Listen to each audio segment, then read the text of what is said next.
Stan now considers all things, what it means to be a well-educated person. Not all knowledge is equally valuable. Not all cultures are equally good. Not all cultures are equally good. In some cultures, wife beating is accepted and even encouraged. In some cultures, when the husband dies, the wife is expected to throw herself alive on his funeral pyre. In some cultures, slavery, still today. In some cultures, the individual is nothing, and the state, the tribe, the gang is everything. Our classical heritage, Western civilization, is under increasing attack in our governmental schools and in our society in general. The lies are screamed at us. It's lies. All cultures are equal. Ha! Culture is racially determined. No. Culture is determined by who your ancestors were. No. Culture is determined by geography. Not true. Western civilization isn't determined by your ancestors. 99% of my ancestors were illiterate savages. Same is true for you. Western civilization is open to all. It is a body of knowledge and of ideas and of values. Japan, Taiwan, for example, are increasingly becoming a part of Western civilization as they have entered the modern world. As to Western civilization being a European thing, what a lie. When Western Europe had descended into barbarism in the Dark Ages, Western civilization was treasured in the Middle East. That's where it was. Western civilization is not a race thing. It is not an ancestor thing. It's not a geographic thing. It is a body of ideas and values that are open to all.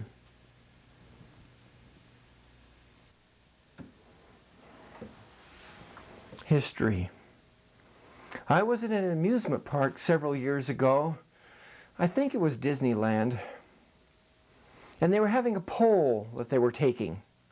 And the question for the poll was, who has been the most influential person of this century?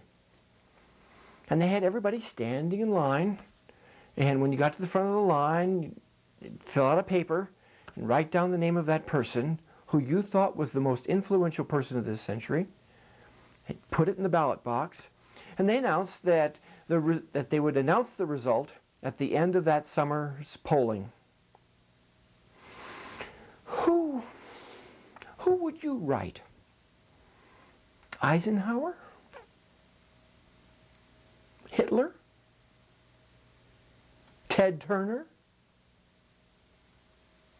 Edison? Gandhi? Cher? The most influential. Walk down the street in the city where you live and look at the buildings. What man has more buildings erected in his honor? 1/5 of the world population today call that man the greatest. And I'm not talking about Muhammad Ali. Who is the subject of the most popular book ever written? Even here in Reno, about 22% of the population, of the people, belong to groups that meet weekly to honor this man. And Reno's 22% is about half of the national average.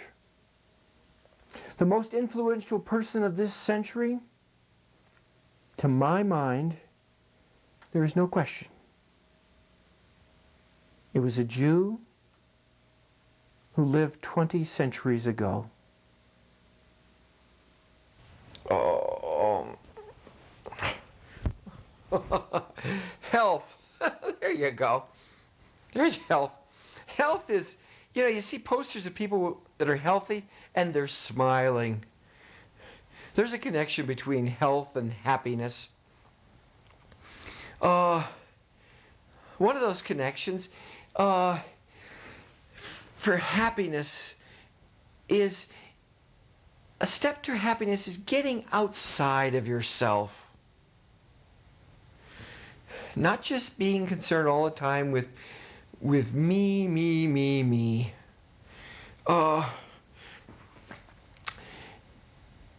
If you find something to talk about, to think about, to plan, that's more than just yourself, you'll be happier. Go visit a rest home and smile and hold hands with people. You don't have to be a genius to do that. Or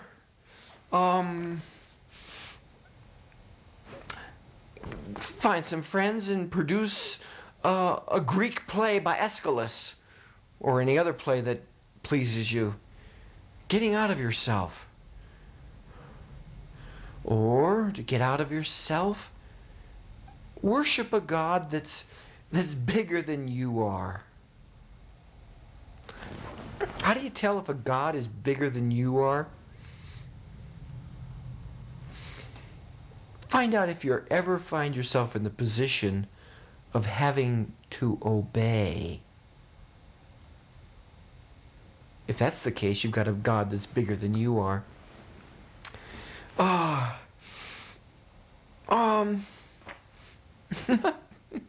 about support a movement for people with big noses? Want happiness? One step is to find something that is bigger than you are. Get outside of yourself. Night.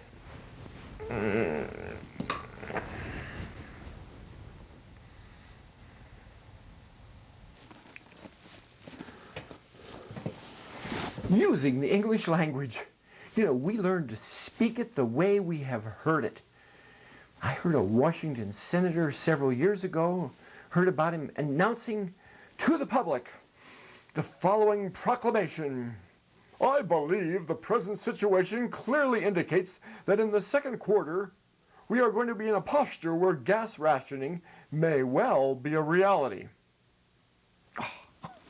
Oh God. What? If he speaks like this, I wonder how he thinks.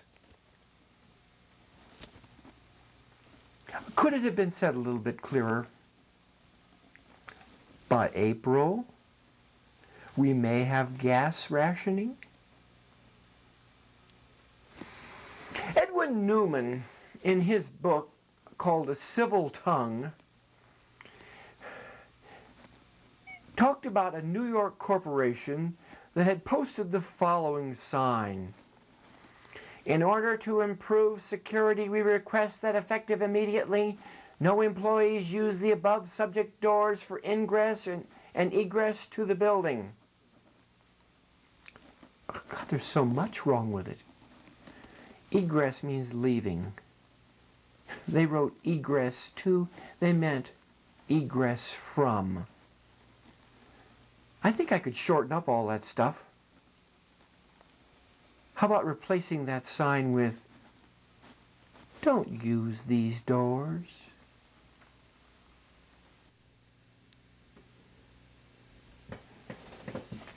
Statistics. What every well-educated person should know a little about. And boy, did I learn about it when I learned about the mean average and how it could be distorted. Last time we discovered that when I wanted to visit sunny Sand Eyes, and I had heard that the average income was over $80,000 a year, but 99 families had $846 a year, and one family up on the hill had $7,950,000 a year. How that one item of data could distort the figures. This time I knew better. Instead of the mean average, I wanted to look at the median average. You use it when you have lots of data, not just 2 or 3 or 7 or 10 items of data, but lots of data. Had I asked that real estate agent about the average family income in sunny Sand Eyes, I would have gotten a different answer if I'd asked for the median income. How to do the median income, median average? It's easy to do, easy to compute. Suppose you have a room full of people and you wanted to find the median height of the people in that room. You line up the people from short to tall and then take the center person. That's the median average. So if I had lined up the incomes of the people in sunny Sand Eyes, I would have seen 846, 846, 846, 99 times, and then one figure of $7,950,000. And the median income in the middle would have been the $846 a year, and I would have known. As I achieved wisdom in statistics, my cousin and I own a diamond mine in the city of Pretty Rocco. I have never seen that mine. And my cousin came to me one day and said he wanted to buy my half from me. Ah, not to be fooled. I knew that they took out cartload after cartload of ore every day, 7 days a week, 365 days a year from that mine. And I asked, as they crushed that ore and obtained the diamonds from it,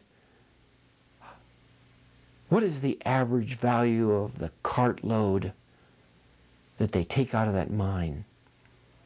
No, not the mean average. I want the median average. And my cousin told me that the median average value of a cartload of diamond ore that they take out of our mine in Pretty Rocco was 2 cents. I thought to myself, let's see. There are 10,000 cartloads a year, and the median average is 2 cents. That means that $200 a year is all you're getting from that mine? He had offered me, my cousin, $500 for my half share in the mine, and I said, oh, yes, yes. I met my cousin 3 years later. When he was driving down the street, I saw him driving a new Jaguar. And as I motioned to him to come over to speak with my royal self, he said, hi. And I said, you're doing well, it looks like, cousin. Is it from the diamond mine? I asked, worried. He said, yes. Have you struck a new vein of diamonds? He says, no, it's always been the same. The median average, 2 cents. You line up all the 10,000 cartloads and take the middle number, and that's the median average. And so he showed me. There's 1 cent in the first cartload, 1 cent in another cartload, 1 cent in another cartload, and then maybe 1.5 cents, and then maybe 1.8 cents. And then 2 cents, 2 cents, 2 cents, 2 cents. Lots of cartloads with 2 cents. And maybe an occasional 4 cents. But 1 cartload each year on the has the Hope diamond in it. $84 million worth. Oh, I thought to myself, The median average is not sensitive to those far out items of data. I should have asked, in this case, for the mean average. I was learning.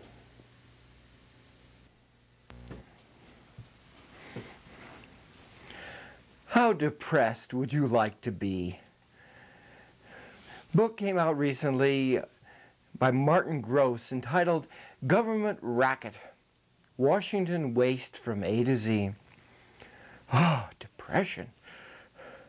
The House of Representatives has a chaplain to lead them in opening prayers. I don't know how often otherwise the members of the House of Representatives consult that chaplain, but I suspect not very often. Leading them in opening prayers, it's like saying grace before Thanksgiving dinner. They say their grace before they eat us, the tax-paying turkeys.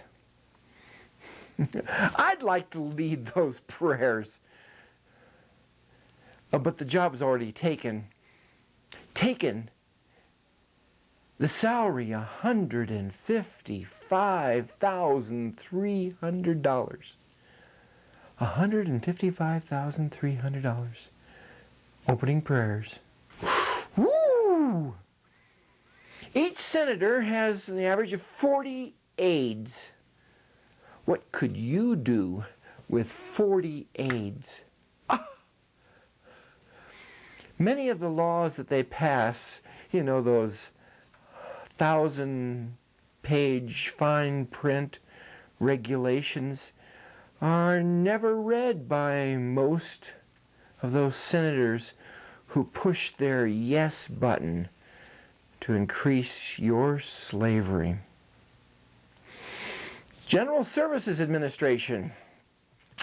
They allowed one of those congressmen to pay over $3,000 for his desk. And 100 people went from Washington, that Babylon in the east. They did some traveling, 100 people. And they headed to the Paris Air Show. And we paid for it. Over $200,000. We paid for them to go to the Paris Air Show. Have you had enough? My daughter Margaret is at college, and last month she declared herself an English major. When I heard that, did I see great dollar signs in her future? Hardly. When Margaret told me she was going to become an English major, did I figure that her job prospects had zoomed upwards? No. Margaret may be reading such classics as The Romance of Tristan and Isolde. I hope so. When I read this book, I enjoyed it very much. Chapters in here are on the quest of the lady with the hair of gold. A chapter entitled Ordeal by Iron. And the final chapter entitled Death. Her studies in English will be a delight to her all of her life. When hard times come, the great literature she will have read will provide refuge. When she has children, she may put the little ones to bed by retelling the romance of Tristan and Isolde. When she is old, she may delight in the quest of the lady with the hair of gold. Yeah, but what about her making money, getting a job, something with contemporary scene. You know, the world screams at Margaret in terms of majors: business, engineering, military research, computers, physics. They tell her to skip reading Tristan and Isolde and get a nice, heavy PC-DOS power tools. Oh, really dig into this thing here with all these numbers and echo off messages and loading files. And you get even in the back here a free program disk with 200 power tools. Wow. What can be said in response to a society that shouts this at Margaret? I guess maybe it's possible to fill your soul with money or chemical formulas or stock options. But I remember the time I was in college and we were reading Shakespeare's King Lear. We all read it together, and the teacher read the final lines of the play aloud when King Lear discovers that his daughter has died. And I remember, on her cheek, there was a tear. To go on the quest of the lady with the hair of gold, or to be blinded with, as Oedipus was, or to die with Sir Thomas More. These Margaret has chosen, and I believe she will live life fully.